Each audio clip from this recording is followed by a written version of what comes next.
31 entries, 7 levels. This is an iceberg of the most terrifying and disturbing things you can find on the internet. We'll begin with the strange and gradually uncover some of the most horrifying and deeply unsettling stuff along the way. Let's start at the tip of the iceberg. Level 1. Bill Meade. Bill Meade was a YouTuber who uploaded his first video to the platform on the 30th of June 2014. This was followed by a series of non-stop uploads that shared an unsettling similarity, a low-budget static filming style paired with heavy religious themes. Now here's the difference. For all that's in the world, 3 things are named. The lust of the flesh. Ever know about that? So many people do. The lust of the eyes.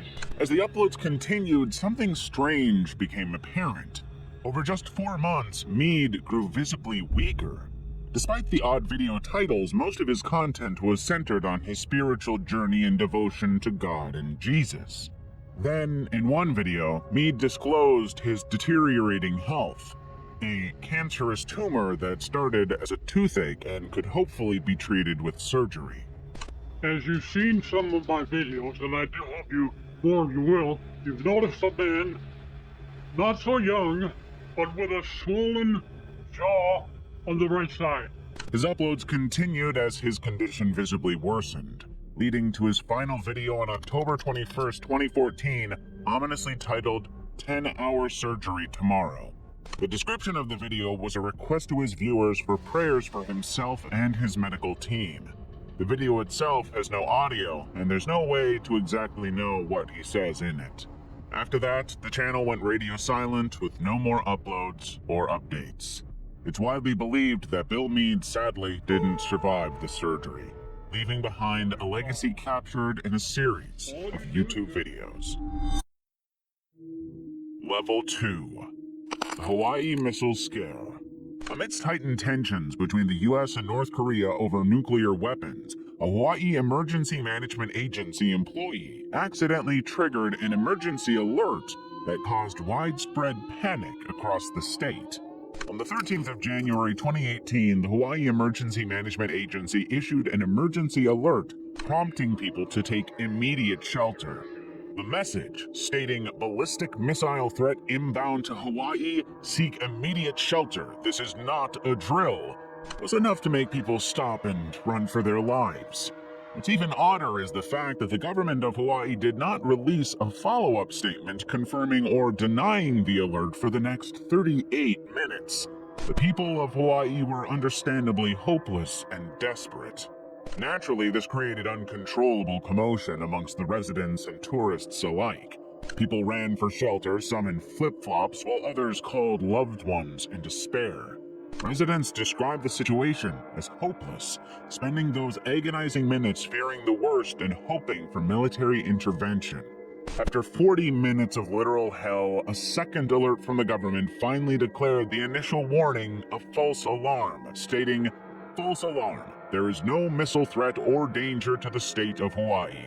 Repeat, there is no missile threat or danger to the state of Hawaii. False alarm."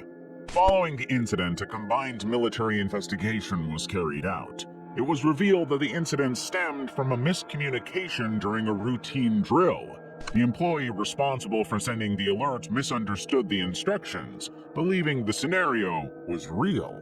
He reportedly failed to hear the part of the exercise explicitly identifying it as a drill. The individual was later dismissed from their position. Thankfully, no one was physically harmed during the uproar, although the false alarm definitely managed to expose vulnerabilities in the state's emergency alert system. She's Still Sleeping, Timothy Birmingham. Timothy Birmingham is a food reviewer on YouTube known for his simplistic and down-to-earth videos. For the most part, Timothy comes across as a wholesome man enjoying life and filming himself eating food. Hey everybody, how you doing? It's Cooking with Timothy. Tonight gonna be having air-fried pork chops. However, in January 2017, things took a darker turn when he uploaded what seemed to be a routine vlog. The video began with Timothy filming his wife Penny apparently sleeping soundly in bed. He then left the room, remarking on how unusual it was for her to sleep so late. Turning the camera to the clock, he showed it was already noon and commented that Penny would typically be up by then, either on her computer or busy with something else. What he sadly didn't realize was that his wife had passed away last night, and he was basically all alone in the house. Throughout the rest of the video, he went about his day and was seemingly completely oblivious to the heartbreaking reality. Although the original video is now understandably on private, he does occasionally mention his late wife and has even uploaded a tribute to her on his channel. Drachenlord. Drachenlord is a German YouTuber who was mostly unknown outside of Germany before his controversial behavior online made him the target of excessively abusive trolls. Drachenlord's entire lore is what some might call a mixture of tragedy and dumb decisions on his part. The primary focus of his channel, at least when he had just started, was metal music, and he gained overnight fame for his intense headbanging. Unfortunately, not all fame is good, and in his case, most of it was really bad. Drachenlord was known for being outspoken and opinionated about things he did not have much of an idea about. And that's exactly what got him in trouble with the trolls. He was generally unliked by the public, and they unfortunately took their dislike to an unprecedented level, going as far as doxing and harassing him. His own decisions that followed weren't much smarter either. Drachenlord would actively threaten, insult, and challenge trolls to come get him at his house, even going as far as sharing his address. The entire property became a target for trolls. They dubbed his house the Dragon Bunker and turned vandalizing it into a game. They egged it, threw garbage inside, and even smashed his windows with bricks, calling it Dragon Games. Things kept spiraling out of control for Drachenlord, and he was clearly losing a part of himself to this very unwanted and cursed fame. His mental health deteriorated to the point where he began carrying sticks and randomly attacking unrelated people. He was exponentially spiraling down, and his content reflected that. Over the course of his controversial career, Drachenlord was arrested multiple times, leading to a 2-year prison sentence. He lost government and personal opportunities, ultimately hitting a dead end. Eventually, he was also banned from streaming, was forced to sell his house, and had to move away. He now lives a quieter life, but does occasionally run into trouble with haters. While Drachenlord himself may not be an entirely sympathetic character, the harassment he endured cannot be justified. Level 3. Jacqueline AIDS. Hi guys, I'm Jackie. Jacqueline AIDS, an esthetician from Paradise Valley, took her love bombing a bit too far when she was arrested at the house of the man she's been stalking, taking a bath. According to reports, AIDS had met the man, whose identity is kept under wraps for privacy reasons, on a luxury dating app called Luxy that allowed rich people to meet and go on dates with each other. The two exchanged a few texts and then finally went out on a date. Apparently the date wasn't as successful as AIDS thought, and the man told her to not contact him again. For some reason, she took that as a sign to send the man over 65,000 texts over the course of the next few months. She was constantly stalking and bothering him, and even went as far as to threaten him on the very texts she considered a profession of her love. She reportedly told the man she was going to bathe in his blood and wear his fascia and skulls and bones. Her threats became increasingly more violent. She even went as far as saying she'd make sushi out of his kidneys and chopsticks out of his bones. Ultimately, though, when AIDS was finally arrested by the police and consequently interrogated, there was definitely something not right with her. Her interview was riddled with contradictions and unpredictable statements. So the rest of the equation is L equals 3.3. L equals 3.3 times E equals MC squared, and that's the equation of eternal love. She told the police she had no intention of hurting the man she loved, but also stated that she was going to do it if he ever left her. She was under the impression that they were in a fully committed relationship, with her even going as far as calling herself his wife. Her interviews clearly showed deep-rooted mental health issues with AIDS. As a result, when she was evaluated by mental health professionals, they confirmed that she was incompetent and ultimately her charges were dropped. What AIDS thought was her magical happily ever after turned out not so magical after all. Robert Fulton's School Exploration. Urbex Hill is an urban explorer known for going to the creepiest, most dangerous-looking locations alone. While he does occasionally come across some pretty unsettling things, his trip to the Robert Fulton School takes the cake for being one of the most horrific and frankly dangerous encounters on his channel.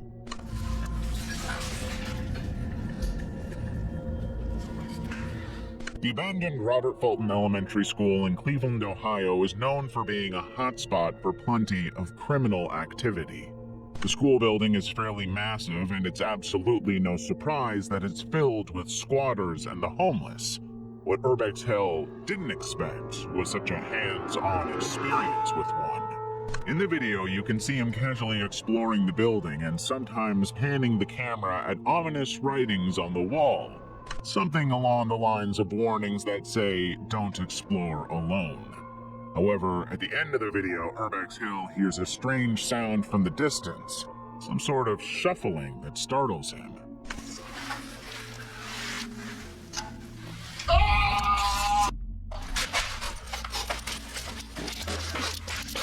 He follows the sound and comes across a makeshift room covered with a yellow curtain.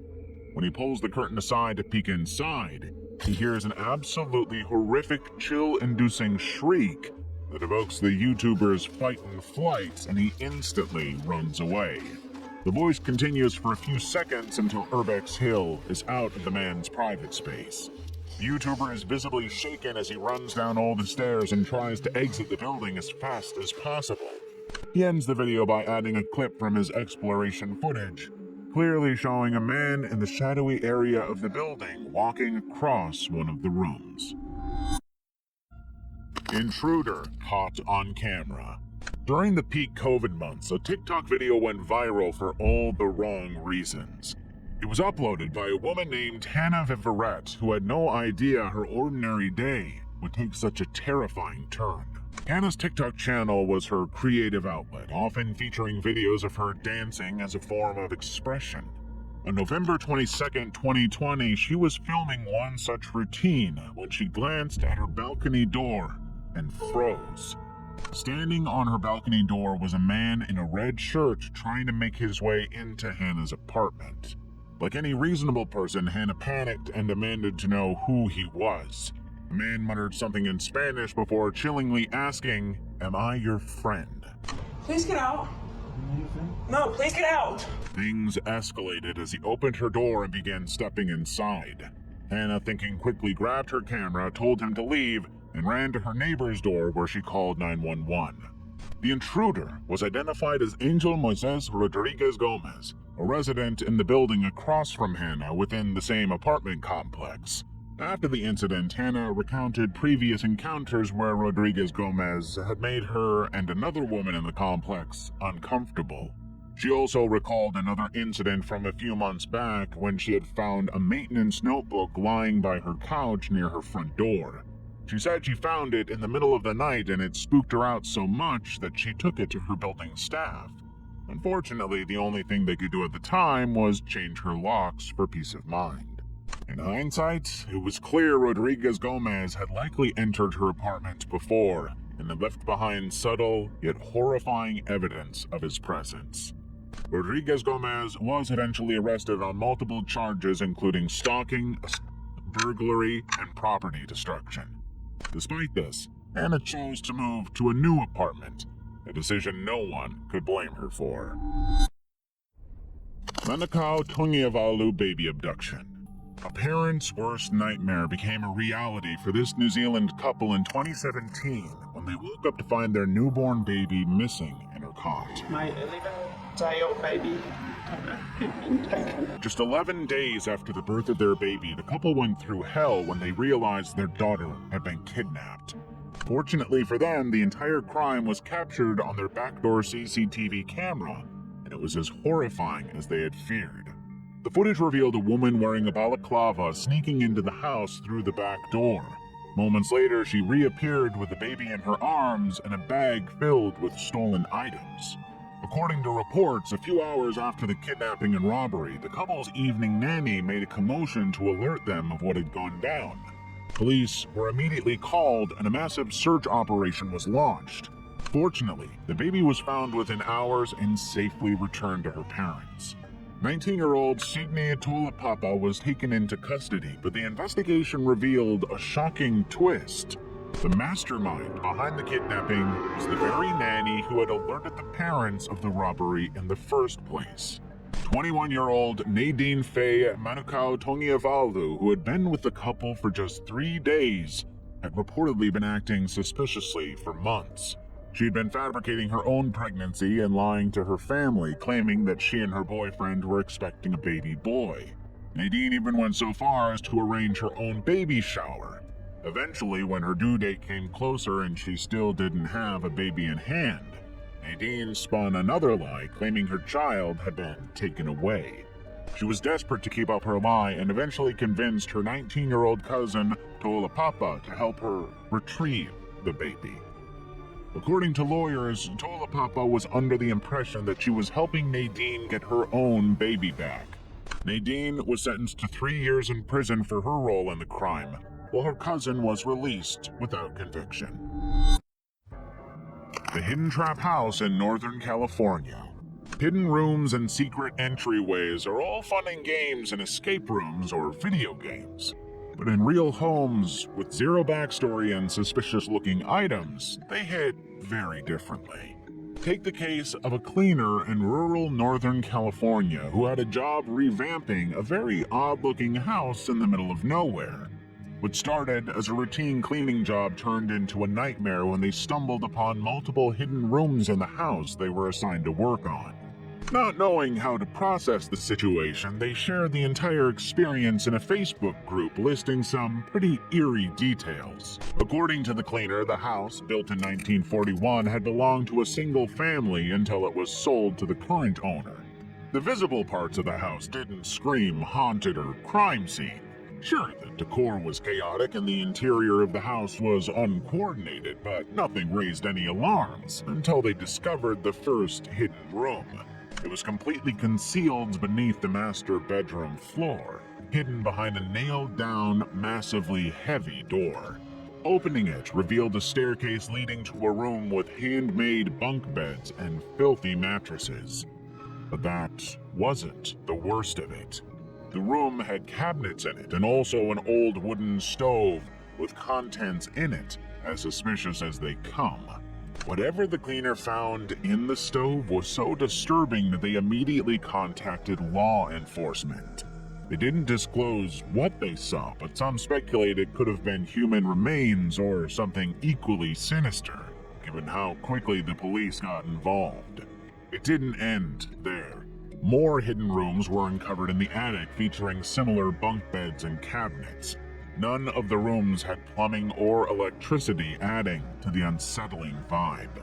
The case gained attention in 2020, but has since gone cold.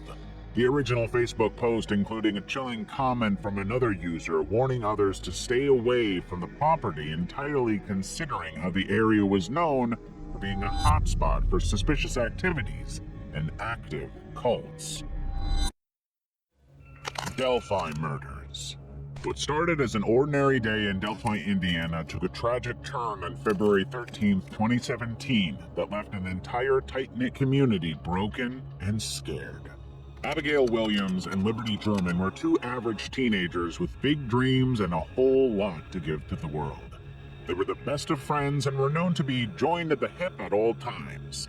Like every other normal teenager, one day in the afternoon of February 13th, Liberty and Abigail decided to take a short trip to the local trails they had known since they were children. Throughout their little excursion, the girls were being kept an eye on by family through social media, would show that they were posing and being active until 3 p.m. But fortunately, when Libby's grandfather went to pick them up from their trip at 4 p.m., they had failed to show up. Initially, their absence did not raise too many alarms in their family's heads, since they were, after all, teens, and being a little late wouldn't matter much. However, when a considerable time had passed and they still hadn't managed to appear, they were finally reported missing, and a massive search was underway. What seemed like a normal teenage disappearance took a turn for the worse when, tragically, Abigail and Liberty's bodies were discovered near the Monon High Bridge Trail in Delphi Historical Trails. This sent the entire tight-knit community into shock. The only evidence police had was a video from one of the girls' phones that showed a man walking towards them and saying, "Down the hill." For years, despite thousands of tips and witness statements, the case remained unsolved. However, the investigation gained new momentum in 2022 when a man named Richard Allen was taken into custody. Allen, who had reportedly been on the trails the same day as the girls, claimed he was there to watch the fish. He was seen wearing clothing resembling that of the man in the video, and one very critical piece of evidence linked him to the crime. A .40 caliber unspent round was found near the girl's body at the initial crime scene, and investigators managed to match it to the gun owned by Allen. Witnesses also reported seeing his truck parked near the trails that day. Richard Allen was ultimately charged with the murders of Abigail Williams and Liberty German. Mysterious doll on the river. The discovery of a massive doll floating in the Rio Grande River has left locals and internet users baffled. What made the incident truly unsettling was the state of the doll. It was wrapped in a sack made to resemble a corpse and was eerily oversized. The doll was initially brought up in a Reddit post. The original poster talked about the doll's grotesque features and an apparition in the very fire it was burned in. The most disturbing details were its claw-like bony fingers, large beady eyes, and a gaping mouth that gave it an eerie, lifelike appearance. This was no ordinary toy. Naturally, the Reddit post sparked a wave of theories. Some leaned towards the supernatural, claiming it was a demon in disguise. Others suggested it was a prop for a horror film. What made people assume it was a prop was the doll's eerie similarity to Slappy from the Goosebumps series. The doll in the series was a ventriloquist dummy with the exact same gaping mouth and eyes, although smaller in size. This led many to believe it was either a Halloween decoration or a horror-themed prop. More practical theories included the possibility of it being an animatronic from a fortune teller machine or an illusionist prop usually kept in circuses and amusement parks. Still, the supernatural angle surrounding it was the most favored by the internet, which was further fueled by what happened after the doll was removed from the river. Locals, uneasy about the doll, burned it shortly after its retrieval, which only added to the mystery. Some claimed to see a face in the flames, while others speculated the act of burning was part of an ancient ritual or witchcraft native to the region. Strangely, the doll remained largely intact despite being set on fire, retaining its creepy features, a detail that left even skeptics questioning its origin. Whether it's a prop, a ritual object, or something otherworldly, one thing's for sure: the doll is as creepy as they come. Level 4. Fatal Lexus Crash. Hello? One of the most heartbreaking things to ever circulate the internet is the audio of a 911 call that ends in tragedy. The call comes from Chris Lastarella, who, along with his family, had just wrapped up a week-long vacation. The loaner 2009 Lexus sedan they were driving lost control on the highway, leading to the tragic deaths of everyone in the car. The driver was Mark Sayer, a California Highway Patrol (CHP) officer who knew these roads like the back of his hand. He was driving his family to a soccer game on a Friday night when the car's accelerator pedal got stuck. In the car with him were his wife, his daughter, and his brother-in-law, Chris Lastarella. who made the now infamous 911 call. Witnesses reported the car speeding uncontrollably down the highway, reaching over 100 miles per hour. In the haunting 911 call, Lasparella explains the situation to the operator, detailing the stuck accelerator and failed brakes. In his final moments, he tells his family to pray seconds before the impact can be heard. The car flipped multiple times before coming to a stop in a dry riverbed on the side of the road, where it instantly caught fire, likely due to the scorching brakes. Friends and relatives of the family later commented that it seemed unthinkable for Mark Saylor, a seasoned CHP officer, to have been unable to stop the car. This detail fueled outrage, ultimately pressuring Toyota into issuing one of the largest recalls in its history. They blamed the crash on all-weather floor mats, which were replaced in nearly 10 million vehicles. Whatever the root cause of the crash, it doesn't change the devastating fact that an entire family lost their lives due to negligence. Water drinking contest. In 2007, a woman from Sacramento, California took part in a radio competition known as Hold Your Wee for a Wee. The seemingly harmless contest challenged participants to drink as much water as possible for a chance to win a Nintendo Wii. What the radio staff either didn't know or didn't care enough to research were the dangers of over-consuming water. Something that seems harmless, even beneficial, can quickly become life-threatening if overdone. Drinking too much water can cause water intoxication, which may lead to brain swelling and, in very rare cases, death. Unfortunately for Jennifer Strange, she became one of those rare cases. A loyal fan of the radio station that had organized the challenge, the 28-year-old entered the competition in hopes of winning a Nintendo Wii for her 3 kids. Contestants were given small half-pint bottles to drink from, and Jennifer managed to consume about 2 gallons of water during the 3-hour event. Throughout the competition, Jennifer complained about severe stomach pain and feeling unwell, but the DJs laughed it off. The contest ended with her earning 2nd place and winning tickets to a Justin Timberlake concert. Tragically, just hours later, Jennifer was found unresponsive in her bathroom.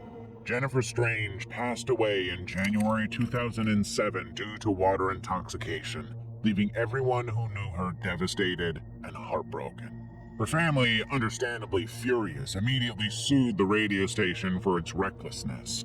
As the case unfolded, even more disturbing details came to light. Court proceedings revealed that the station and its staff had been warned multiple times about the dangers of the challenge. Listeners had even called the station during the contest to warn them about potential risks, only to be dismissed. Those people that are drinking all that water can get sick and possibly die from water intoxication. Yeah, we're aware of that. They said release it, so we're not responsible. The DJs were heard on air saying the participants had signed waivers, so the station bore no responsibility. One particularly chilling moment from the event features a DJ joking, "Your body is 98% water. Why can't you take in more?" Adding insult to injury, Jennifer had not been informed of any potential risks before participating. Jennifer's family sued the station for gross negligence, ultimately winning their case. But no courtroom victory could undo the devastating loss of a mother and daughter, taken by what should have been an innocent competition. 2017 Wichita swatting. Swatting, calling in fake emergencies to dispatch armed police, has plagued the online world for years. However, this one swatting incident in 2017 over a mere $1.50 wager in a Call of Duty game led to a tragic and entirely avoidable death of a completely innocent man. It began with an online feud between Casey Viner and Shane Gaskill, sparked by a lost Call of Duty match and a small monetary bet. Their argument escalated on Twitter, with Viner threatening to swat Gaskill. Gaskill took things further and taunted him by providing an address, though it wasn't his own. Unbeknownst to Viner, the address belonged to a completely unrelated man, Andrew Finch, a father of 2 living in Wichita, Kansas. Viner enlisted the help of Tyler Barris, a known swatter who went by the online alias Swatistic, to make the call. Barris, no stranger to making hoax emergency calls, spun an unhinged and disturbing story during his 911 call. He claimed he had shot his father, was holding other family members hostage.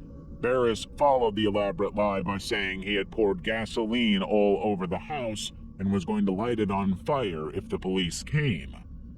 When officers arrived at Finch's home, he stepped outside, confused and likely terrified by the armed officers surrounding him. Tragically, within moments, Officer Justin Rapp fatally shot Finch, claiming he believed Finch was reaching for a weapon. The bullet struck Finch in the chest, killing him within 17 minutes. The incident caused waves of outcry amongst the Wichita residents. Some expressed concerns over the unprofessional, negligent, and downright deadly attitude of the cops. Others highlighted the dangers of swatting and demanded stricter measures against the perpetrators. While Officer Rapp faced no criminal charges, those involved in the swatting plot were held accountable. Meanwhile, Barris was sentenced to 20 years in prison. Viner and Gaskill, the instigators of this tragedy, received 15 and 18 months, respectively. Andrew Finch was an innocent man caught in the crossfire of a $1.50 grudge that cost him his life. This simply proves just how dangerous online feuds and the people willing to escalate them can be. Philip Schwab. Philip Schwab, a 33-year-old man suffering from severe mental illness, was arrested after police discovered the brutally murdered body of his girlfriend, Kaylin Blue, buried in a shallow grave in his backyard. On June 23, 2019, police were dispatched to Schwab's residence in response to a welfare check requested by Blue's friends and family. They were concerned by her sudden disappearance from work and a lack of contact, and feared the worst. When officers arrived, Schwab led them straight to the backyard to a recently dug shallow grave in a flower bed. Police had also noticed blood splattered inside the house, confirming their suspicions that this was no ordinary welfare check. Kaylin Blue was known by friends and family as a kind, optimistic woman. Just a day before her murder, she had shared an optimistic and cheerful Facebook status, stating she was happy to spend the evening at home. In sharp contrast to that, Schwab's post on the same day painted a horrific picture completely opposite of Kaylin. He had dozens of posts hinting toward the murder, with most of them being completely deranged and remorseless. "She deserves quicker," he wrote in one of the posts. Reports revealed the gruesome details of the murder. In the middle of the night, Schwab attacked Blue while she slept, plunging a knife into her neck. Despite her attempts to fight him off or escape, she was repeatedly stabbed before succumbing to her injuries. Schwab then buried her body in the backyard. He also killed their 2 dogs and threw their remains in a garbage bin. When asked about the motive, Schwab didn't seem to have any solid reason. He said that Blue had a habit of thrashing in her sleep and had hit him multiple times that night. This potentially irked him into doing the unthinkable. Given the brutality of the crime and Idaho's death penalty statuses, many expected Schwab to receive the maximum sentence. However, he was later diagnosed with 𝐷eGeorge syndrome, a rare genetic disorder linked to severe mental health issues. This diagnosis ultimately spared him the death penalty, and he was sentenced to 25 years to life in prison. Level 5. 𝐃𝐞𝐞𝐬𝐿. In 2009, an anonymous person named 𝐃𝐞𝐞𝐬𝐿 made his identity known on the niche tech-inclined forum known as Hack Forums, a site mostly consisting of IT experts and some questionable operations. His arrival quickly altered the dynamic of the site thanks to his generous nature. He was known for posting gigs on the forum that required the expertise of its members. He was also known for compensating very well for these gigs, which earned him respect from the forum's members. However, 𝐃𝐞𝐞𝐬𝐿's job postings, which initially started off as harmless, quickly became downright dubious. This raised suspicions across the forum about his whereabouts and origins. 𝐃𝐞𝐞𝐞𝐬𝐭 started off as an investor interested in buying ideas from the forum's members, ideas that were quirky and different. But soon, it changed to him commissioning people for mass hacking, deleting social media accounts, and fabricating engagement. Despite being very active on a hacking forum, 𝐃𝐞𝐞𝐞𝐬𝐭 was unfortunately not as tech-savvy as he thought he was. Around 2016, his hack forums account disappeared, which triggered an online hunt to figure out who he really was. He left behind very visible traces of his identity, and it was soon discovered that he was Saud al-Qahtani, a royal court advisor to the now ruler of Saudi Arabia, Mohammed bin Salman. While al-Qahtani was officially a court advisor, he was also the head of the Saudi Arabia Intervention Force, a group used to keep Saudi citizens and officials in check by any means necessary. They used their influence to detain, force, and coerce individuals who went against the interests of the Saudi government. Al-Qahtani was known for monitoring journalists and was even reportedly involved in the assassination of Jamal Khashoggi, a dissident journalist who was tortured and killed in 2018. Al-Qahtani, while initially one of the prime suspects in the murder, was recently cleared of any charges despite having clear involvement in it. In the end, it's chilling to think that someone who once lurked in online forums pretending to be just another tech enthusiast was actually masterminding some of the most horrific acts of control and violence, allegedly. Cassie Jo Stoddard murder. A narcissist's need for fame can be projected onto the world in different ways. The Cassie Jo Stoddard murder is a reminder that even the most harmless-looking people among us can go to extreme lengths for the need to be seen by the world. Cassie Jo Stoddard was a 16-year-old who was house-sitting for her aunt and uncle when two of her classmates broke in and brutally murdered her. They were reportedly influenced by different horror movies and wanted to recreate a real-life scenario where they would kill someone. Unfortunately, Cassie Jo Stoddard was the victim they chose. On the day of the murder, Cassie invited her boyfriend, Matt Beckham, and her classmates, Brian Draper and Tori Adamczyk, to the house to hang out. She gave them a tour of the house and they settled down to watch a movie together. Eventually, Draper and Adamczyk left the house claiming they were going to the theater, leaving Cassie alone with Matt. The two returned after a while fully equipped and ready to kill both Cassie and potentially Matt. Unfortunately, we have the grueling task of our two friends. They entered the house from its basement and stayed there for a considerable amount of time trying to lure the couple downstairs. They made noises and cut off the power in hopes that the two would eventually come to fix it. When that didn't happen, they gave up momentarily and turned the power back on. After a few hours, Cassie's boyfriend was picked up by his mom and Cassie was left alone in the house again. Brian Draper and Tori Adamczyk finally took this as a chance to resume what they were doing, and this time, they managed to get Cassie downstairs. They then attacked her in the most brutal way, stabbing her approximately 30 times. I stabbed her in the throat and I saw her lifeless body. Afterward, the boys disposed of the clothes and weapons they used, allegedly burning them nearby. Draper and Adamczyk's trial revealed just how obsessed they were with the idea of being infamous, and their creepy videos made it clear that they were preparing for something like this. Both received life sentences without the possibility of parole. Travis the Chimp. The ownership of exotic animals has always been a hot topic, with many people rightfully calling for a ban. And there's no better example of why this law is needed than the horrific events of February 2009. The chimpanzee, once thought to be tame and humanized, attacked a woman, leaving her severely disfigured and injured. The attack set off a chain of events that are still remembered today. The chimp in question, Travis, wasn't your average pet.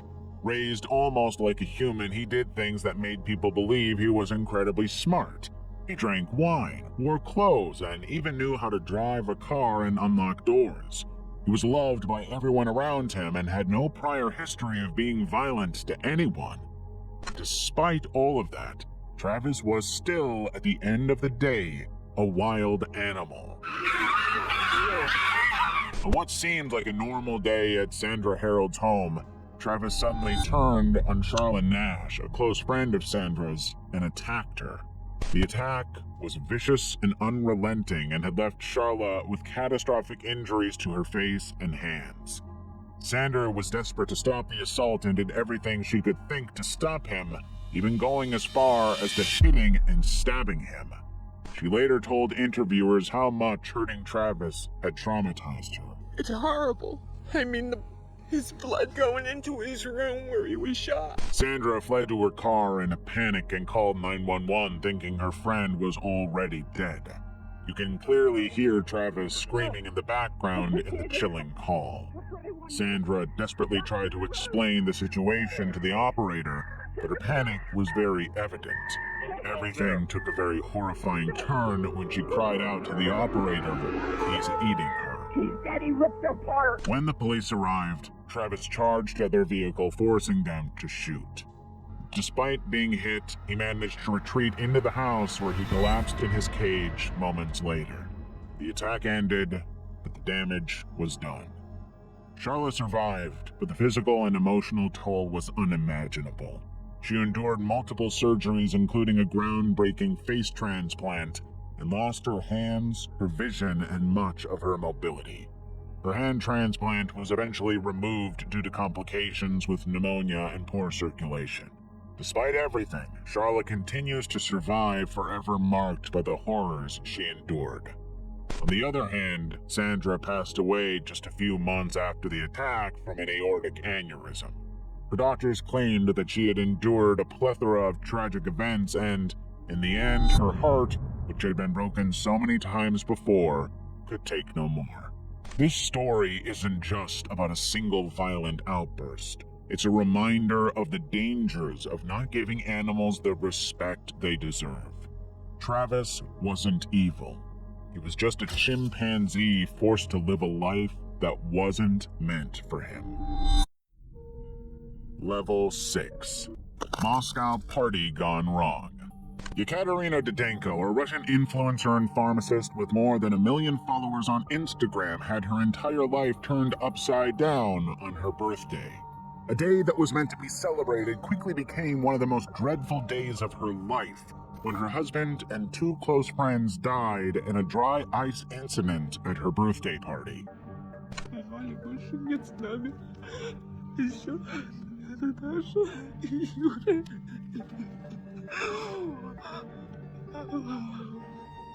Dry ice is basically solidified carbon dioxide that turns into carbon dioxide gas after changing states.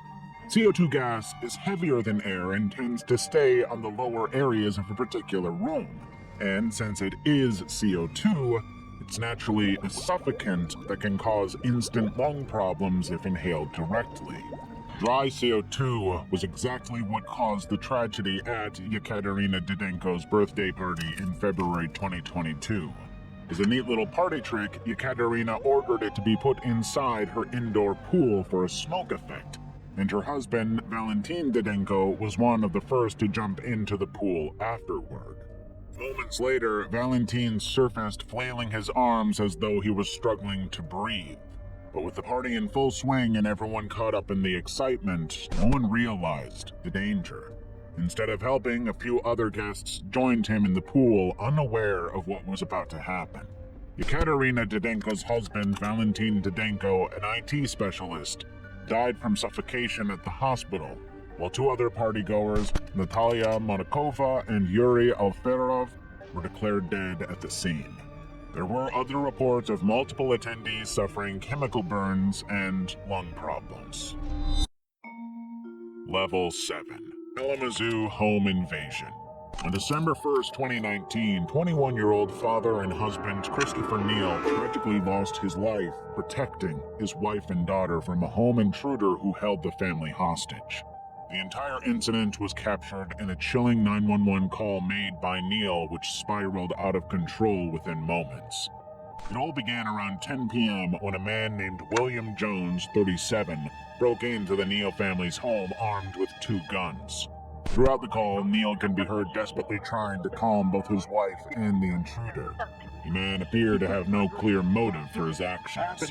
On the recording, Chris can be heard repeatedly asking the intruder what he wanted. At one point, he told his wife to take their daughter upstairs, trying to create some distance between them and the intruder. There's a man in my house right now. What is going on? Jones demanded to speak with the 911 operator, and Chris put the call on speaker. With the 911 operator, Jones insisted multiple times that he wasn't going to hurt anyone. He also rambled on about how his life was in danger, but again, there was no clear reason or motive behind his actions. And let's be real, 2 shotguns in hand told a different story. When officers arrived at the scene, the operator transferred the call to a deputy who tried to talk Jones down. This is Joe from the Sheriff's Department. How are you, man? However, Jones hung up almost immediately. Moments later, a gunshot was heard by both the 911 operator and Chris's wife, followed by Jones whispering, "Christopher is dead." While Chris wasn't killed immediately, he was fatally shot in the head during the confrontation. 3 officers were also injured in the takedown. William Jones was sentenced to life in prison without the possibility of parole. Lame Horse Club Fire. The Lame Horse Club Fire was one of the deadliest fireworks-related accidents in the world and one of Russia's worst fire disasters after the Soviet Union's fall in 1991. The tragedy claimed over 150 lives and injured about 160 more. The photos that came out of the scene from that night were absolutely haunting. It happened on December 5th, 2009, in an event that was initially regarded as a regular celebration party with over 300 attendees. Everything was going as planned until the event manager decided to light indoor fireworks for that extra bling. The problem was, the club was highly flammable and had plastic ceilings decorated with willow twigs that caught fire almost instantly. At first, things seemed under control. The MC told everyone to leave and most people were calm and composed. But then, the wooden decor caught fire, unleashing a thick, choking black smoke. That's when things spiraled into chaos. Resignations, dismissals, and criminal charges. The club owner and several others faced prison sentences ranging from 9 years to hefty fines of 70,000 rubles for negligence.